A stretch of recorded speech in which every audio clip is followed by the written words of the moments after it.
Hi, my name is Pink Fuchsia, and I would like to speak about my testimony regarding my involvement with Jehovah's Witnesses.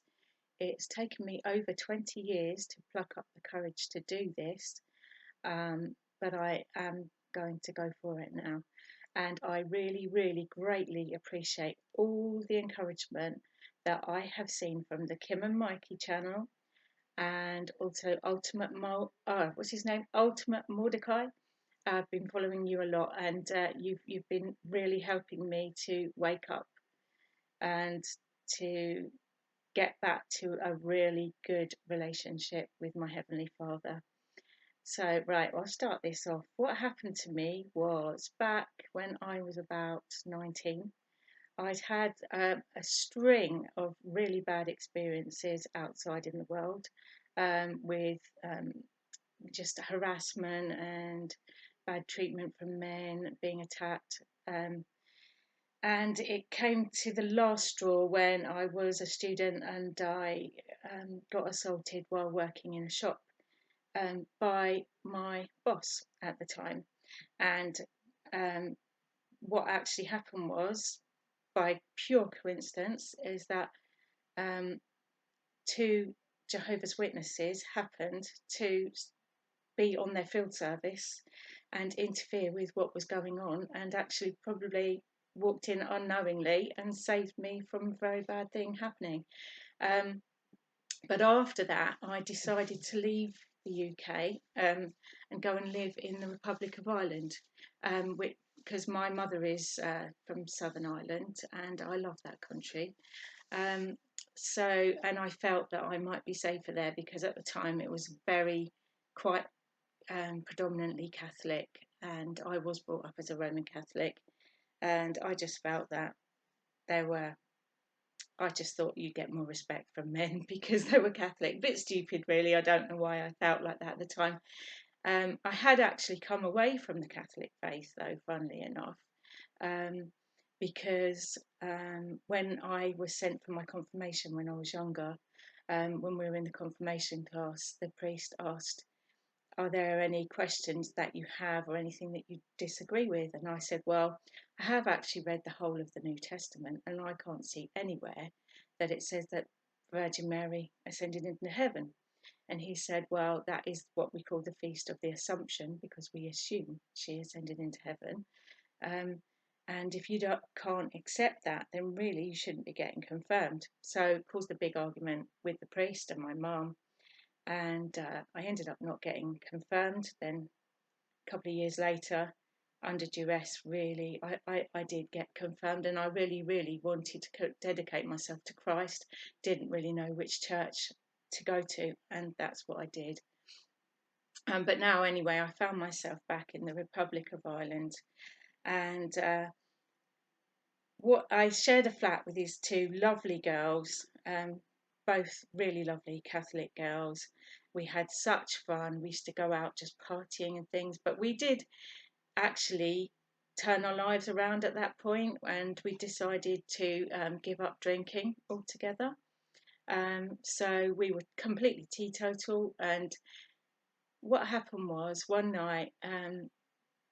Oh yeah, it was coming up to our 21st birthdays, and we decided we're going to have a celebration together, the three of us.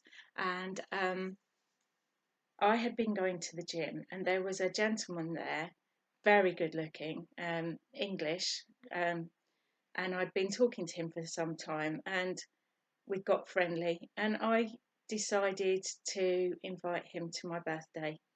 And he said to me, I'm really sorry, I can't come because I'm a Jehovah's Witness and we don't celebrate birthdays. So, and we also, we're very careful about worldly mixing in the world and getting drunk, anything like that. And I said, oh, well, we're not going to drink because we're all giving up alcohol and trying to live a good life. And that's the kind of girls we are. And they were like that. They weren't what Jehovah's Witnesses would term worldly girls. They didn't sleep around, anything like that. Just really, really nice, and we always had good fun.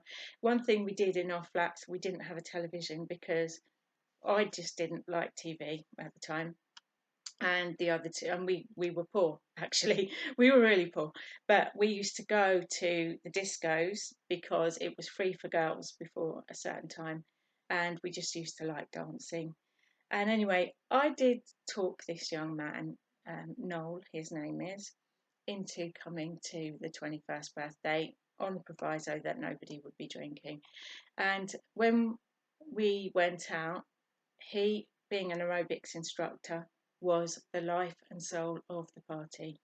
He led the dance floor. Everybody in this disco that we didn't even know were just copying his moves and everything. We were all just doing, I think we were doing Uptown Girl, all the moves. But anyway, so we were just having fun. And anyway, the relationship did progress, and we were friends, really good friends for a long time. And I thought he was attracted to me, but he never let me know. And I knew I was attracted to him.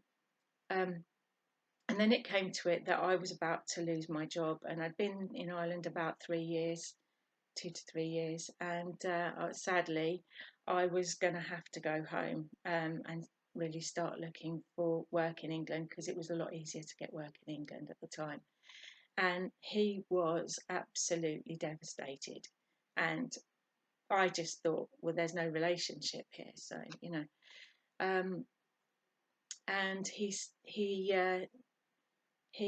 asked me. He used to ask me to go to his parents' house at the weekend. Now I used to love this, and they're both Jehovah's Witnesses, and converted from Catholicism. So of course they could say, well, this, and this was wrong about Catholicism.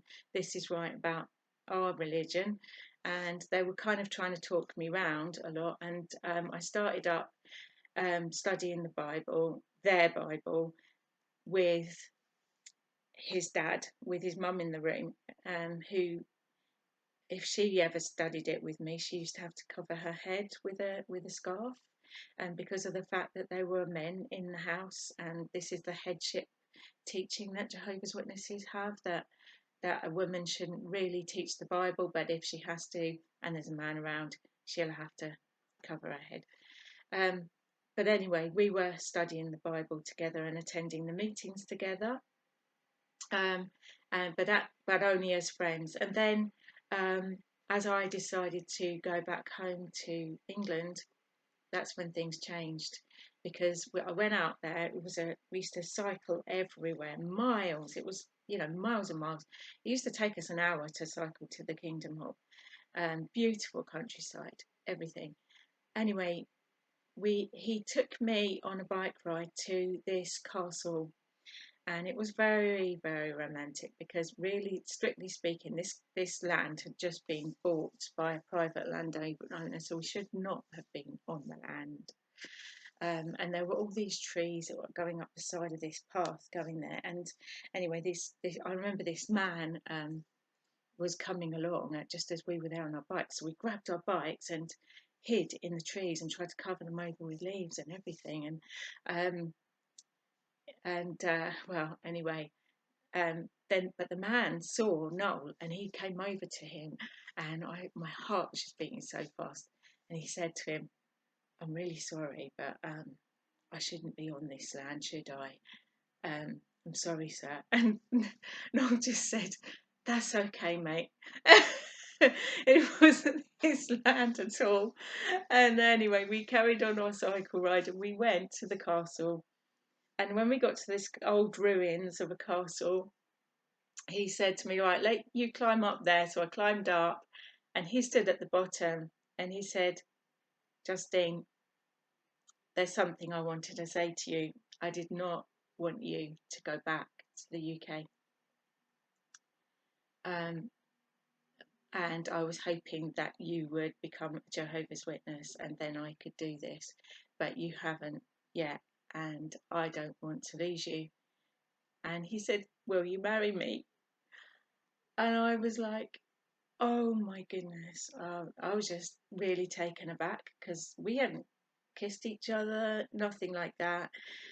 But it felt right to me, and I said yes. Um, but I said I do have to go back because I've got no job and I need to get work. And he said he talked about it with me, and he said that he would think about coming back with me and finding work because he was an aerobics instructor, but he also was a qualified carpenter, so he's very highly skilled, and he could get work, probably more work in the UK than he was getting in Ireland. Um, but the thing was, we went back, and then as soon as at the Kingdom Hall, they happened to find out that we were engaged. Now, what happened was, that's because, oh yeah, I was in an aerobics class of his, and the women were all talking, and they said, we can't work it out. Now, this is what was the strangest thing ever happened. We can't work it out. How come Julie, that's Noel's mum, how come Julie ended up being your mother? Because obviously you're only 21 and she's like in her 70s. Surely she was too old to be your mum. And I was like, well, she's not my mum. And Noel was actually 11 years older than me. He was 32.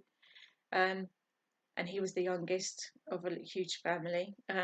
So he was her baby. So, but the gap between us was 11 years. And so I said, well, that's because she's not my mother. And then the girl said to me, but oh right, because she's a Jehovah's Witness, this girl, and her dad was an elder. And I said, well, no. I said, he's not my brother. He's my fiance. And they were like, oh my goodness. So the next thing, we're at the Kingdom Hall, and Noel's got called out. And he said to me, he then after said to me, what did you do telling that girl that we're engaged? And I said, well, that's normal, isn't it? When a couple gets engaged, you show off the ring and you do all that. Um, and I couldn't believe that these people thought I was his sister. We did actually look alike, but what had happened, and then Noel's parents also got called out over it. But the thing was, is that they had never said that we were brother and sister. But apparently, what had happened is they'd assumed that because we both had English accents, that we looked alike, that we were brother and sister, and because we used to come together to the Kingdom Hall with his parents sometimes, that I was the sister that was over from England. And they made that assumption, and Noel's mum and dad had never really said anything about it to anyone because they felt it was none of their business. And I think they liked me as a person, and they were happy that I was looking at the books with them, things like that. The next thing, so Noel got he got scripturally reproved for being engaged to me. So that was something I really didn't understand. And then I started to think, no, this is really totally wrong. And apparently, when they called him into the room, they said to him, imagine, Noel, that it's like you're swimming upstream against the current, and you're trying to drag along a person who's not baptized, who's going to go against you in everything that you want to do. You're not going to be able to do it. And he was angry and said that I wouldn't do that to him, that I was, and they kept calling me worldly and all of that. And they were saying that she's not worldly, she's not like that, she doesn't do what the wild people of the world do, which actually there's a lot of us out there that don't do all the really wild stuff. Anyway, so that was that, and then he was upset. Then he called it all off with me, and I went back to the UK very, very upset. And I told the whole story to my parents. They were absolutely shocked, and they were saying, good job this happened now, because we wouldn't want you to get involved in this. This is a cult. Please stay out of it. And I was like, oh no, but a lot of it is stuff that I agree with, and we've talked things through, and we know even on the blood transfusions, I was agreeing with him on a lot of things. But there were issues I didn't agree on, like the judging, mainly the judging actually of people, and the fact that they used to refer to people who weren't Jehovah's Witnesses as worldly and looking down on people. I just couldn't do it, because my faith has always been about looking at me. What am I doing? Not, and that judging other people is actually a sin. Right, so anyway, it was all called off, but then he got really upset with them as they continued to give him counsel on it all, and it was upsetting him, and him being reproved and everything. So he then phoned me up and said, "No, I do love you, and I still want to marry you. Will you still marry me?" And I said, "Yeah," because I was in love with him, and I respected him very much. And then what happened was he came back to the UK. He stayed in a rented accommodation, and I stayed with my parents. And we planned for the wedding. Now, along the way, while we were waiting to get married, there was a hell of a lot of pressure, because my parents were very, very, quite rightly, concerned about me marrying into a cult. Um, and Noel was also a lovely guy who was very straight, very honest, and if you asked for his opinion, he would give it to you straight, whether you liked it or not. Um, and So, I mean, I think he was at the dinner table with my parents, and he started to speak his mind about Catholicism, and it didn't go down very well with my mum, who was very, very upset, and it caused an argument. And also, my dad noticed the way that, because being as a Jehovah's Witness man, they very much believe that the man is in charge. His opinion counts more. He should listen to his wife, but he's the leader, And me being asked to not speak when he was speaking on an issue, and I was just saying, look, let's not talk about religion and politics. And he was like saying, don't speak when I'm speaking. And my father didn't take it very well, so it's just the way it all came out. And that so they didn't hit it off. And then when the wedding day was coming about, we had a tiff over a film, because I'm very much against women being degraded, even in the slightest way, in a film. I really don't like it. From men's action films, quite often, I felt they were very one-sided. And so when we were at the cinema watching an Arnold Schwarzenegger film, I got very upset and wanted to leave, because there was a scene in it which degraded the woman more than the man. And he said, if you get that upset, I really don't think we should be married. And I said, well, I do. It's something that I campaign against, actually. I'm really strong on that. So our wedding was cancelled, and there was a lot of pressure religiously from my family mainly. And our wedding ended up being cancelled. And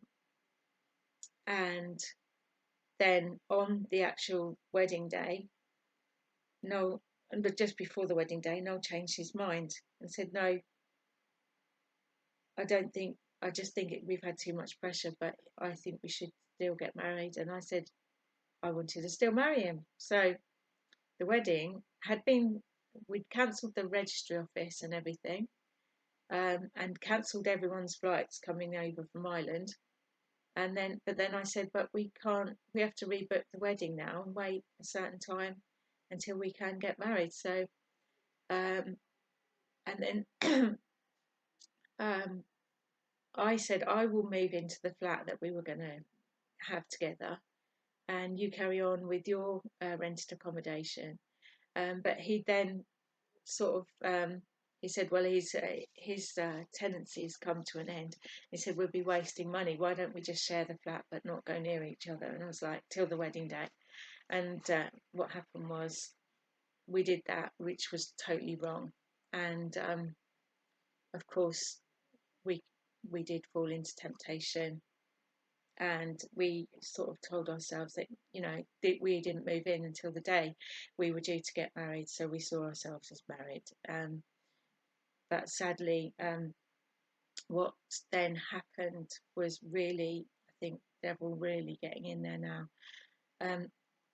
One night I woke up with excruciating pain. Excruciating. I was in a ball. I couldn't move.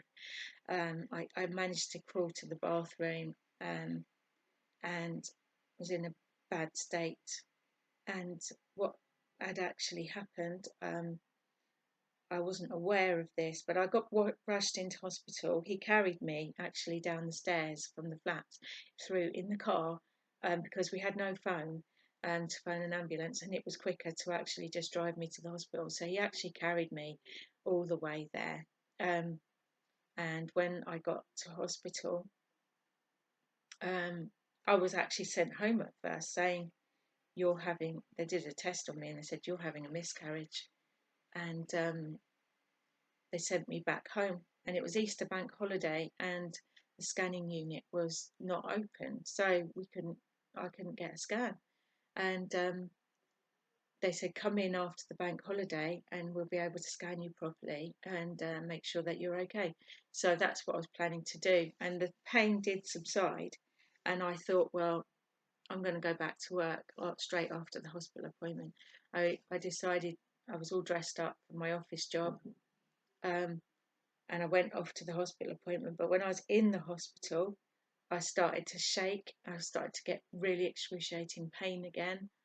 And the consultant did a test on me and said, no, you're still expecting and you're losing this baby. And she said, there's no baby on the scan. So there's nothing in your womb. So this is an ectopic pregnancy. And if you are not operated on immediately, you are going to die, and the baby. This is what happens with ectopic pregnancy. You do not have a choice. And they did, and I said, well, I'm not going to have surgery because I don't believe in this. I really don't. I'm just going to let myself go. And I also refused a blood transfusion because of the teachings I've been indoctrinated with on blood transfusions. I was extremely low blood count, and the pain got worse and worse and worse, and it was excruciating. And this nurse, who actually, she said to me, I am a Catholic, so I don't believe in any sort of terminations or anything like that either, but this is different. This is ectopic pregnancy. You do not have a choice. And she said to me, please don't let yourself die, and please have a blood transfusion. I can't see you die tonight in front of me. We all care about you. All us nurses will have to sit and watch you die. And Noel had been found. He was at work, so they had to find him and get him to come in. He was by my bedside, and he believed I was going to die, and he didn't know if he could cope with this. And at the end of it, I got in so much pain. I just said, please stop the pain. And I just said, I am not Jesus Christ dying on what the Jehovah's Witnesses call a torture stake, but I now call a cross. But I'm not Jesus Christ dying on the cross. I can't handle it. This pain is too much for me. It's torture, and I can't do it. And I don't agree with it. And I prayed to God, and I told him this, and I just said, please, Lord, please understand, because I just can't deal with this. It's a really awful thing to talk about, actually. And Noel went home, couldn't cope with it either. I had been refusing blood. I didn't have blood. I was rushed down for surgery. When I woke up, I was on my own because Noel couldn't cope with it. He thought I wouldn't have been alive, actually. Um, and there was a nurse sitting beside me. That's all I remember. And they said, "We cannot believe that you actually have survived this." And they sat with me all night, and they still thought I wasn't going to make it. That's how serious it was. Um, and also, I hadn't contacted my parents. Now, I really am so sorry to them that I did this to them, really. But I didn't contact them because I was refusing blood, and I knew that they would try and put pressure on me to have blood. Um, and that's the way I felt at the time. Now, anyway, back afterwards, Noel and I did get married immediately. Just as I think it was about a month after that. So I was still in pain on my wedding day. Actually, I hadn't fully recovered. But I didn't feel I could talk to him much about it because um, he he felt that what had happened was actually a punishment from Jehovah. That's how he saw it, because we had done wrong, and that it was all a punishment from God. To me, I saw that pregnancy was a human being that had been misformed because it wasn't in my womb. It just apparently looked like a pulsating blood clot at 13 weeks, and normally speaking, the human fetus would look like a fetus at that stage with all its parts, but just very tiny. So it hadn't actually formed, but it was pulsating. So to me, it was alive and a being and a human. And I gave that human being a name, not knowing if they were a girl or a boy. I called them Jamie. So Jamie, to me, is right now in heaven. Um, but Noel just saw this as he compared it to King David when King David had sinned with Bathsheba, and they had a baby, and Uriah got killed, who was Bathsheba's husband, and because of due to David's sin, the baby got sick and died. And if you ever read that story in the Bible, um, and he said, "This is what's happened to us because we did this. God is now punishing us," and this is the way he saw it. Um, Now, then after the wedding, we later did have our first baby after a year, my son, and he wanted to bring the baby to the meetings with me, and I was pregnant. Actually, when I was pregnant, yeah, he brought me back to the meetings back in England, where we were now. And when the baby was born, before the baby was born, when I was still expecting, of course, the elders there wanted to know where you're from, and you're supposed to have a little card, if you're a Jehovah's Witness back then, that you would bring with you to a new congregation. But Noel didn't have this. And when they said to him, "Where are you from?" he said Stevenage, because that's his original congregation in the UK. But he meant that Stevenage was his first one, but his second one was in Ireland, in Limerick, where he lived with his parents. And so lots of people will know him from there. He was a lovely young man.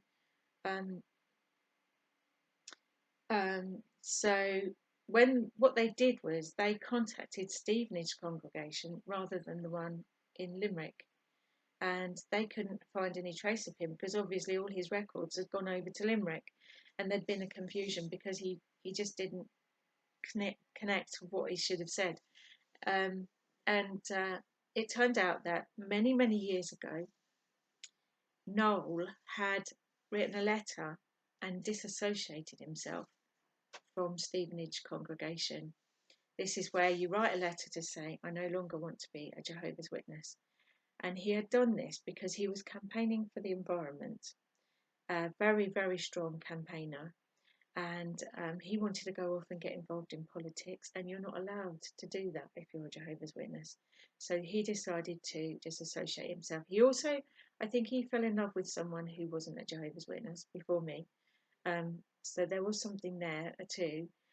But since that time, he had actually come back to Limerick, and in Limerick, he had been reinstated by the elders there on account of his mental health, because he had been suffering with depression after the death of his elder brother, um, who had very sadly taken his life.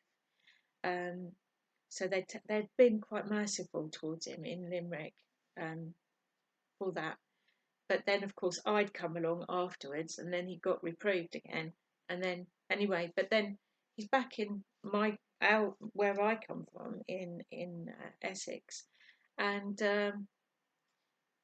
they've just seen it that he's still disassociated, and they can't understand what's gone on. So they said they didn't actually call him in for a judicial hearing, to what they would normally do, because they're just assuming he's actually disassociated. And I didn't understand the word disassociated at the time. I thought disfellowshipped and disassociated were the same thing. And they made an announcement at the meeting on the Thursday night one, saying that Noel was Noel was disassociated, but I never clicked, so I saw the word as disfellowshipped. So then nobody was allowed to speak to him, and he still wanted us all to go to these meetings. And we used to sit at the back together, and I found it awful that people would try to talk to me, but not to him. And nobody offered me a study, because they hadn't even really asked at first whether or not I was a Jehovah's Witness, I think. Yeah. Because I think they just assumed that I was studying with him because he was my husband. But then this had gone on. Anyway, it was so confusing. I don't know. Anyway, then when the baby was born, the women would all flock around to say hi to the baby, and, and say hello to me. And then I started having a study with one of the sisters. But that was very difficult, because they used to come round to our house, two sisters, put the headscarf on, because they weren't sure if they should or not, because he now was a disciplined brother. So but they did it anyway, and I was like, why do you have to cover your head just to talk about the Bible? This is ridiculous. I didn't really. They showed me the Corinthians scripture, etc., but I really didn't interpret it the same way, but I just accepted what they were doing.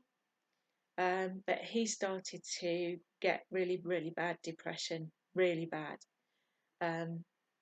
He also lost his job in this time, and things were very stressful for us at home. I was still breastfeeding when he lost his job, and then I had to go back to work, wean the baby and go back to work to pay the bills. And I experienced a bit of harassment at work from a not very nice, very sexist sort of boss. And so I came home a bit stressed, also missing the baby. He's laying there on the couch, and he's watching that film that our whole wedding was cancelled because of the argument over. He's watching that, and he's telling me that, being the woman in the house, I've got to do as he says, because he's the family head, because that's how Jehovah's Witnesses see it, and that I was unbalanced on the issue. So we had a big row about this whole headship thing. And I also brought up about the head coverings, because his sister-in-law used to wear it if she spoke to me about the Bible in front of her husband, and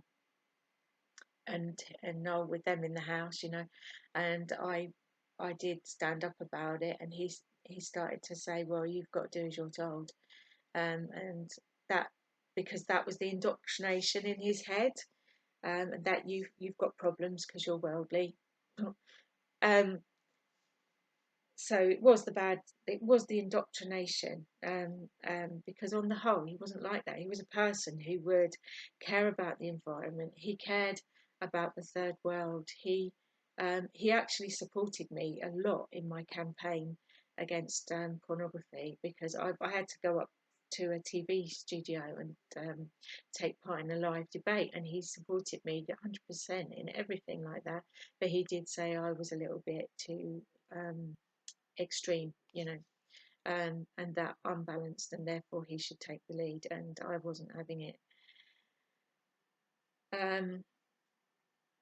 Yeah, and things, he actually would shut himself off in the room, in his bedroom for days, being depressed, and then he would go on about, oh, this whole world is bad, and I feel like it's like a game of chess and we're just pawns, and it's a game between Jehovah and Satan, and we're all just the pawns in between, and we're just being used in this big battle.